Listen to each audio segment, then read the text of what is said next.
All right, good evening, everybody. Welcome to the sixth session of Application Week.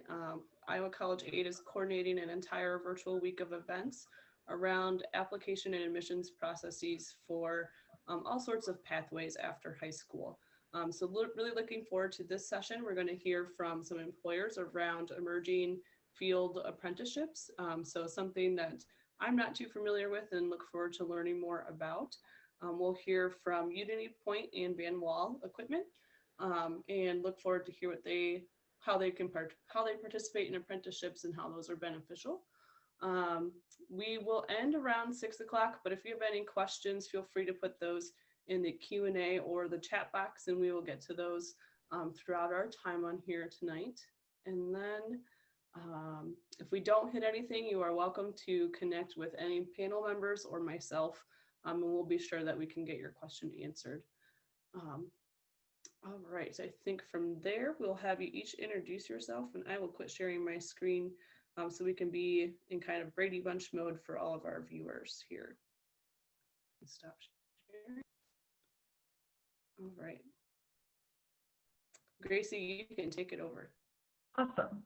I'm Gracie Zeiger, and I work with the Garrett program at Iowa College Aid, and I am, as Jamie lovingly put it, the talk show host today. So I will just get to ask all the questions. Tyler, you want to go next? Yeah, I'm Tyler Mosier with Van Wall Equipment. I'm our technician program development and training coordinator. I've been with Van Wall for almost 3 years, and I'm in charge of getting all of our young technicians through the apprenticeship program and developing them in to become the best technicians and help our customers out. Amy, do you want to go next? Yeah, I'm Amy Beller. I'm the Registered Apprenticeship Program Coordinator for Iowa Workforce Development. I work with employers and job seekers alike to talk about apprenticeship and the components of the program and help to build programs. And I am hoping Miss Natalie has audio now. Natalie, can you hear us and can you introduce yourself? I think she's on the phone, but I cannot get promote her to a panelist. Gracie, might you be able to? Let's see. What I can do is remove her, and I don't think. Yeah, me too. Natalie, as we go through stuff, if you want to type your answers into the chat, and I can read them off. But Natalie is with Unity Point, and I believe she's a retention specialist. So she is. Look at you. Amy knows all the answers. Oh, we're very lucky to have you right now. Well, let's hop right into it and start with what types of apprenticeships do you each have? Tyler, do you want to start? Yeah, so at Van Wall, we have an apprenticeship program where ours is a little unique, where we send our students to the John Deere Tech program. So they go up to they have 2 choices for community college that they want to go to get the instructor-led training, and then they come back to us for a more structured on-the-job training, then get on all different pieces of equipment to train on and be able to wrench on once they graduate. So they can work on combines and tractors, planters and sprayers, kind of all throughout the apprenticeship program, allowing them to be more well-rounded and allow us to be able to send them out to a service call and be able to service that one customer at one time instead of sending multiple techs out there. The other thing that we have is also a pre-apprenticeship program where we want them to come in early, kind of see how the shop works and help in the shop and do a lot of different things. And that's kind of the step that they have to get into first before they're eligible to even become into our apprenticeship program as well. Awesome. And then Amy, you're with workforce development, right? Correct. Is there anything you want to add about the types of apprenticeships that are out there?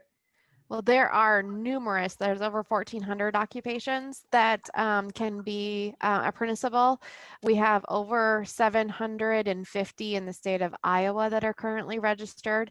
They're growing in advanced manufacturing like Van Wall.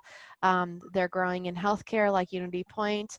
We're also starting to look for some in agriculture, since we're an agriculture-rich state. We're really looking at expanding opportunities. I know with Unity Point, I'm not sure if Natalie has sent in stuff, but they have a patient care tech apprenticeship program, along with a medical assistant, a CNA, a CMA, and then they also have an engineering apprenticeship program as well, operating in Des Moines and newly in Cedar Rapids. So a lot of interesting things that are going on in the state of Iowa with growing apprenticeship and employers. I'd venture to say that every employer in the state of Iowa has at least one apprenticeable occupation that they could hire for, that they don't even know it. That's awesome. And you're right on the money. Miss Natalie did type in that they have a certified nursing assistant apprenticeship, operations engineer, and certified medical assistant. So good. You're awesome at this, Amy. So the next question is, why did you guys start your apprenticeships? So the reason why we started our apprenticeship program was to be able to open the door for more potential younger students that was in a highly needed area, with apprenticeship being kind of a big word, especially around the Iowa area. We decided to get in there. And then the other thing is it just, it gave us more of a structure as a company to be able to train these students and allow our managers at our 19 ag locations to kind of have a uniform training facility or training plan for all of our young technicians to, again, make them a well-rounded technician and be successful with us. Very cool. Miss Natalie adds that part of the reason Unity Point has started their apprenticeships is that these positions are in a high demand. And she would agree that, like, this is a great way to get students connected into these high demand fields. She mentions that there's not enough applicants. And really, I think across the board, when we're looking at these apprenticeship programs, they're in high demand, but they also have a long longevity to them. So you want people who will train and withstand throughout the company and in the field that these apprenticeships are in. Amy, is there anything else you want to add about different apprenticeship programs and how they got started, or why you think they got started?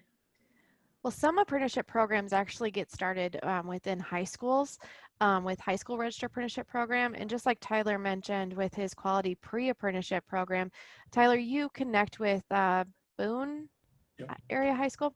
So connection with those high schools are really, really important to get some of those younger skilled, younger workforce members interested in a specific career, and having them know that apprenticeship or occupations that could be apprenticeable are occupations that make great money, and that you can learn certain skills in a different way, a different shape, a different form than going to the classroom 4 days a week. It's learning on the job, and being able to find the skilled workers as soon as they can, and starting those quality pre-apprenticeship programs and the high school registered apprenticeship programs is a good way to connect with the talent that's growing there locally. Absolutely. What are the benefits of someone joining an apprenticeship program? Whoever wants to go. I can start. The benefits, we've kind of already hit on a little bit, is it's already a highly skilled area. It's a trait that you can take with you, and it'll serve you for your life to do.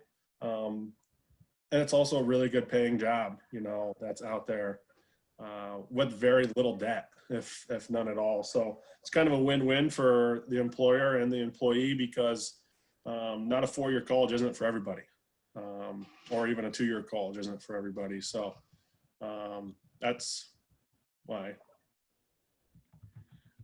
Natalie said also everything that Tyler is saying, but free education, a way to earn while you learn, learning a trade and gaining great experience. There is a wage progression as apprenticeships move through the programs. So those are some of the things she sees as a benefit. Anything you want to add, Amy? I would just say that another benefit is that individual doesn't have to come with all the skills, knowledge, and ability. They can be grown there locally by the registered apprenticeship sponsor. So it's hiring based upon potential, not that credential or diploma that other jobs may be looking at. So we can take individuals that either want to change a career or getting fresh out of high school, moving into a great paying career like Tyler mentioned. That's awesome. So what it happens if someone doesn't pass a class or pass a skill? And Natalie already typed to me, she's like, we haven't had that happen yet. Yeah, we haven't necessarily had somebody not pass a class or anything like that. It's just more that students realize maybe it's not for them.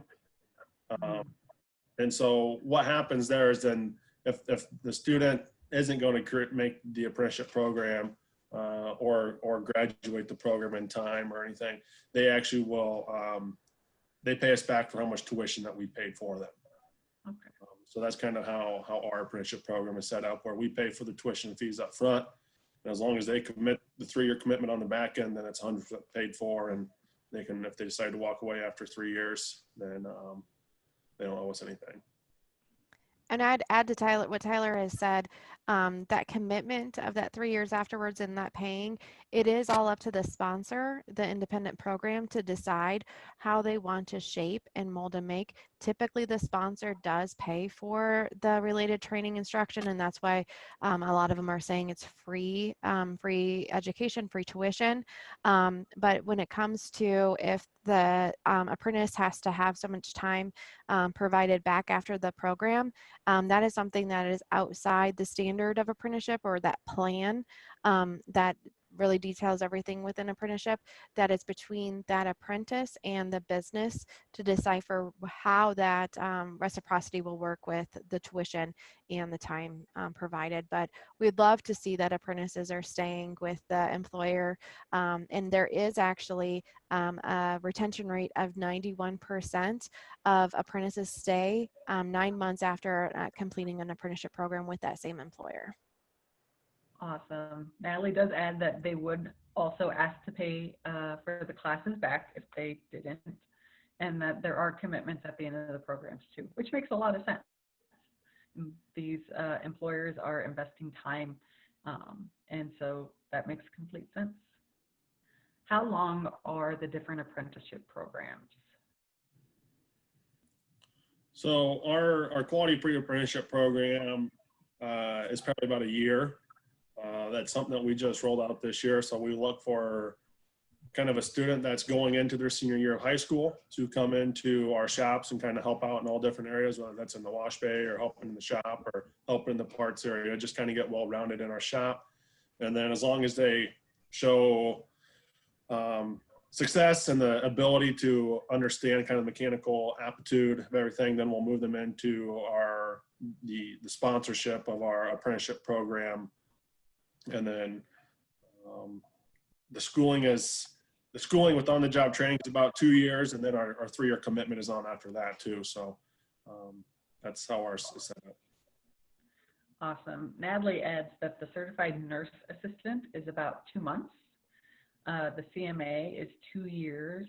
Operations engineer is 4 years. And Amy, I think you could probably speak to this too, that depending on what you want to get into, there can be a wide range of how long the apprenticeships are. That is correct. So according to the law, there has to be at least a year of an apprenticeship program. Natalie was mentioning the related training instruction is that 2 month, but there is other, the components of the on the job that need to occur as well. So, but it is at least 1 year in length, but it can go up to 5 years depending on the occupation.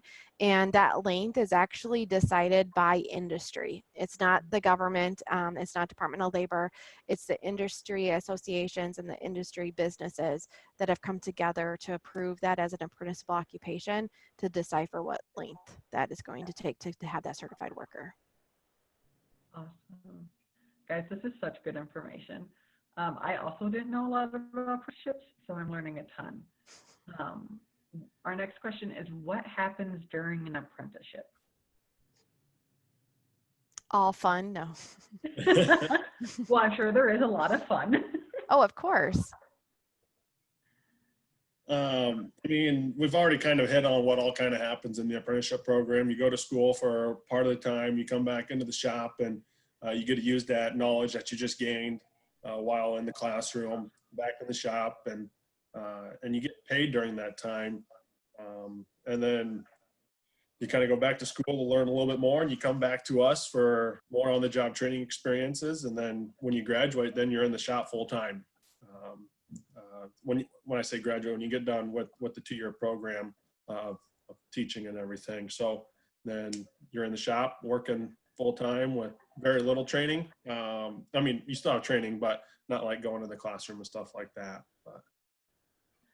So you and I were talking beforehand, and it seems like your apprenticeship, correct me if I'm wrong, is kind of like, I think you said 5 months of schooling, and then you come and do at the organization, do Yep. hands-on stuff, and then another chunk of schooling.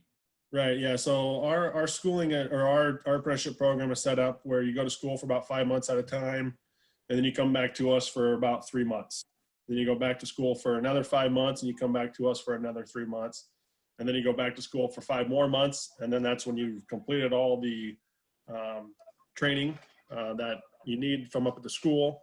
And then you're full-time with us in the shop and back on that incentive or salary plus incentive pay scale and everything else. So That's awesome.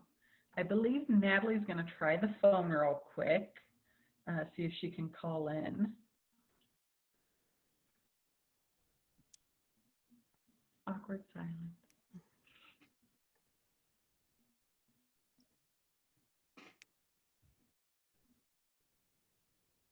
It is not working, unfortunately. While she sees if she can type her answer. And Amy, do you want to share more about different apprenticeship Yeah. formats that you've seen? Yeah, so what Tyler mentioned, I always like to put the official name to it, is called the segmented program, that you can go to work for a specific time, then come back and do your related training instruction. I believe Natalie's, and she can correct me if I'm wrong, is a front loaded, that they go to school and then they go to the on the job, but they might have some segmented in there too. And then there's the parallel that you can go to work and go to work and do your related training or your classroom instruction, like go to work during the day, going to night classes at night, or taking your classes during the day at your employer. So there's a lot of different approaches, and honestly, it's whatever that employer really needs and wants. That's awesome. And I'm sure it's a great benefit to the students to have that like real world application for the academic theoretical stuff they get in the classroom. What have you guys heard from students about that? As you've had people in your apprenticeships, what have they said about that kind of mix of real world classroom?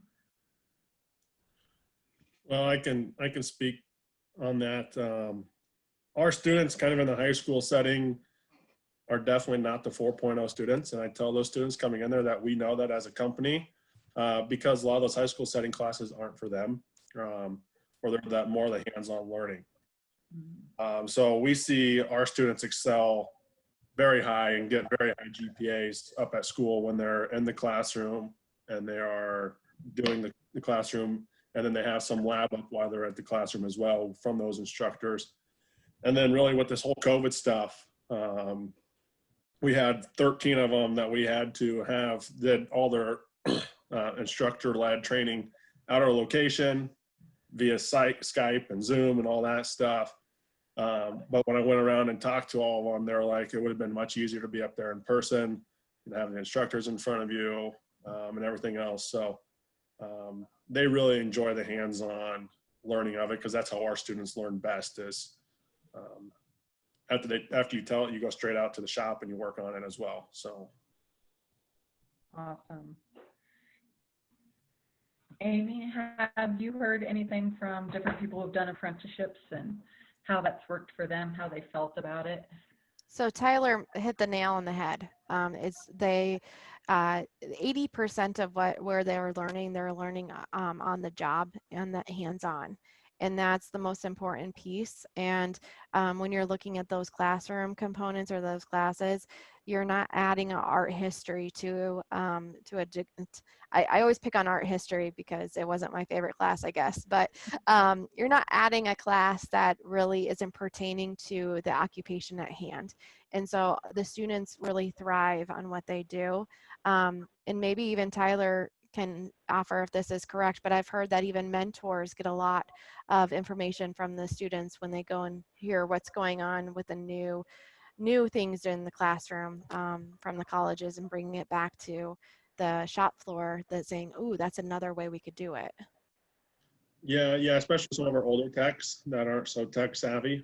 They know the mechanical stuff and they know the nuts and bolts of everything, but when it comes to the technology and how the ag world's really starting to change to a lot of diagnostics and hooking up to a computer and everything else, our younger guys are actually helping teach those older mentors as well. So it's kind of a learn in progress for both of our employees, and it makes for a good match. But yeah.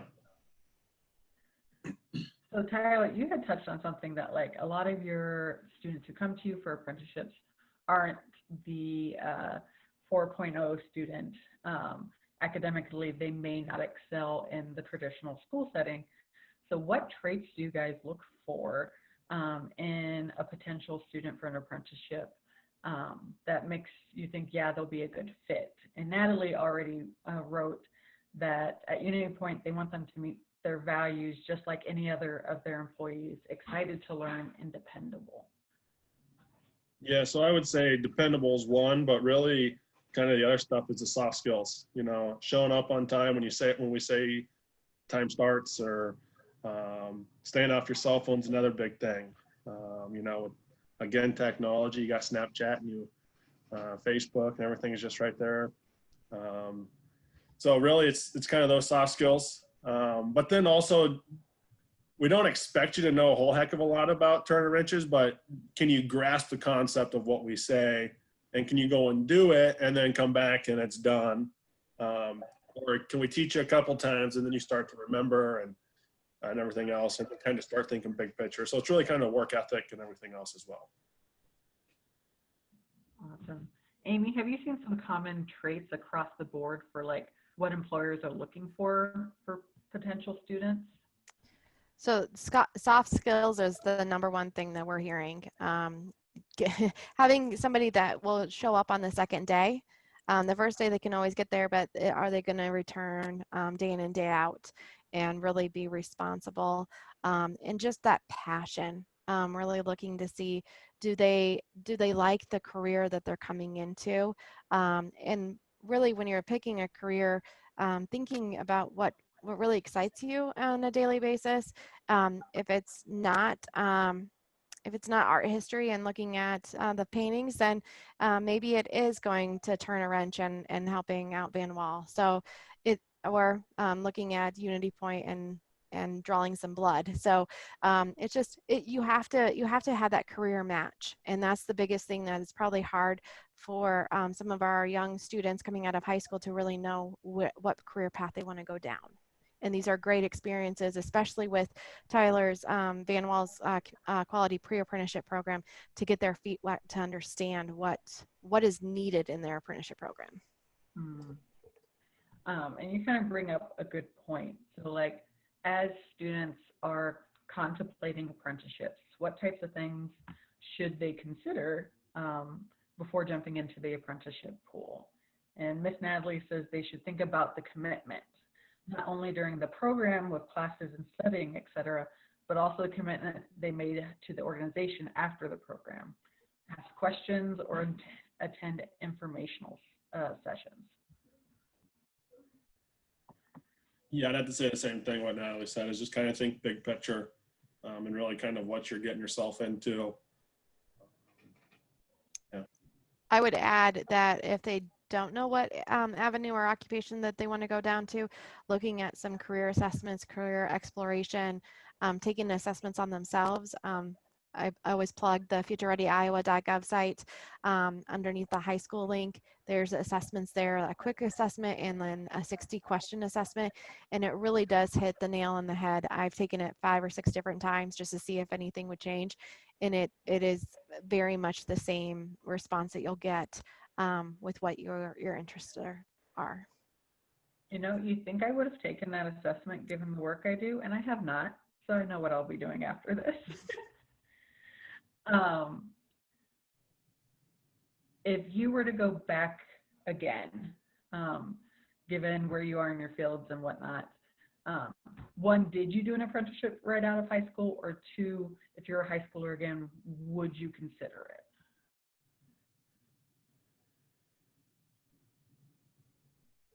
If I was to go, well, so if I wasn't playing college football, I would have went to a 2-year route or an apprenticeship program.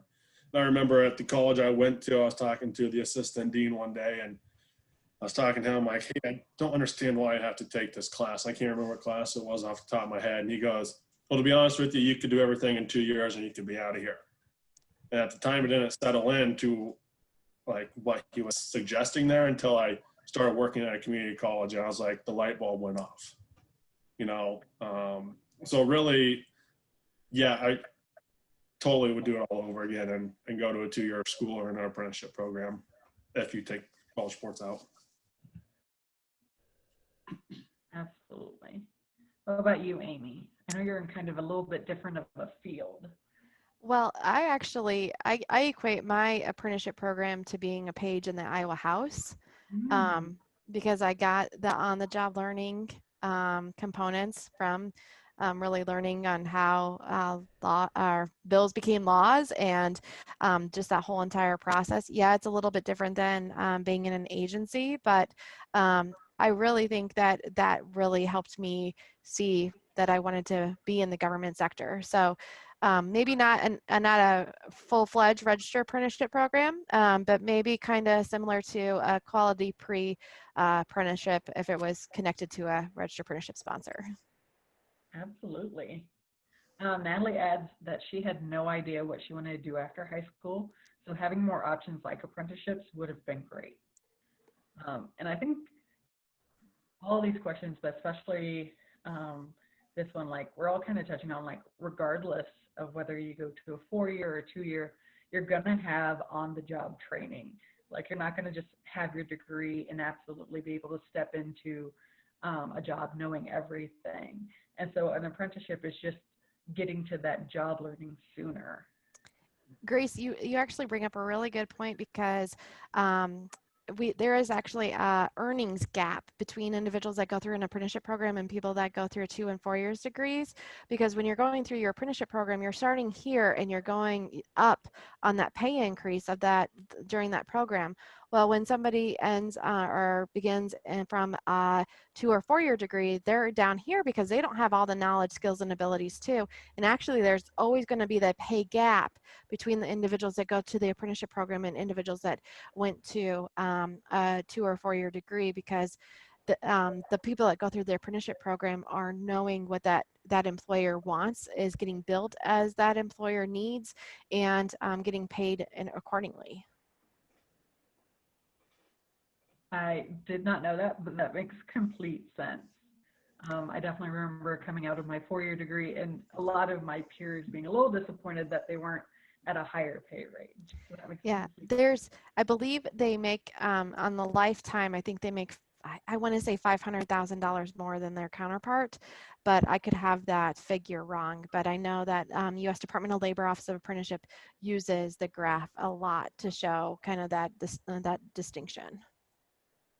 Awesome. Well, I have exhausted all of my questions. You guys have done amazing, but I do want to see if maybe you each want to offer something like last closing comments or things you'd want students to consider, just kind of final thoughts. Let's start with you, Tyler. I would just say, think hard and long about what you want to do as a career. Don't get yourself in debt just to go to a 4-year degree and just get a gen ed degree. Do something that will pay value to you in the long run. I mean, I know no one's ever asked me to look at my 4-year letter grades or anything else like that. So that doesn't really matter. It's all about experience and the opportunity that's out there. And also look at the gap that's out there in the market. You know, there's huge gaps in all these highly technical fields, both in technician side and diesel, and that's all diesel fields. And I'm sure Unity Point is, I know there's a lot of nursing opportunities out there at all these hospitals because I'm at all these career fairs and they're always talking about wanting to hire nurses. So find something that you love to do and want to do it day in and day out. And don't get yourself clear in debt. It's not worth it. Amy, do you have anything you want to add? I would just reiterate the importance of finding that correct field for you. And if you don't know, ask individuals to help you figure out where your path should lie. Don't, like Tyler said, don't get thousands and thousands of dollars in debt just to try to figure that out. Take the assessments, look at where your career path lies, look at what classes actually excite you in high school, and see if there's a career that lines up. And I venture for you to look at register apprenticeship for all occupations that you're looking at, and make it that register apprenticeship is not an opportunity, and then decide a different path after that. I'd also add, don't be afraid to reach out to your employers around you and ask to job shadow, whether that's half day or a full day. We're open to it at all of our locations. We just line it up and that goes through me. But most employers are going to be open to allowing you to come into the shop or into the facility to really kind of see what goes on a day to day. Now, you might not be able to see everything because of credentials and stuff that you might need, but it'd be an opportunity just for 4 hours a day just to kind of see, oh, does that excite me? Do I want to do more of it? No, I think that's a great point. And that's something, whether it's the high school counselors or reaching out to organizations that they want to work at, would definitely be able to help them with. Natalie adds that job shadows are difficult in healthcare because of, what's the word? It's not FERPA, that's the Personal identifying information, PII, or confidentiality. But she got me, HIPAA. HIPAA, yep. But they do informational interviews that can be a good option, talking to the different people about what their jobs look like. She also adds that any information about their apprenticeships are on their website at unitypoint.org. And that will give them information about the programs and application timeframes. Tyler, if they're interested in apprenticeships with Van Walt, where should they go? Yeah, if they go to vanwall.com, underneath the careers tab, the company tab, there's a John Deere Ag Tech drop-down menu, and they can fill out a form there. But we also have about a 6-minute video that really highlights kind of the program and some of the apprentices that are in there and everything else. So that's kind of where you can go to learn a little bit more about it as well. Awesome. And Amy, if they're interested in a different apprenticeship that isn't maybe offered through these two, where should they go? earnandlearniowa.gov. Well, isn't that catchy? Earn and learn. I can't thank you guys enough. You were all fantastic. If anyone who is watching this has any questions, you can reach out to Iowa College Aid or Iowa Workforce or any one of the presenters, and we'd be happy to answer your questions. Other than that, I hope you guys have a great week.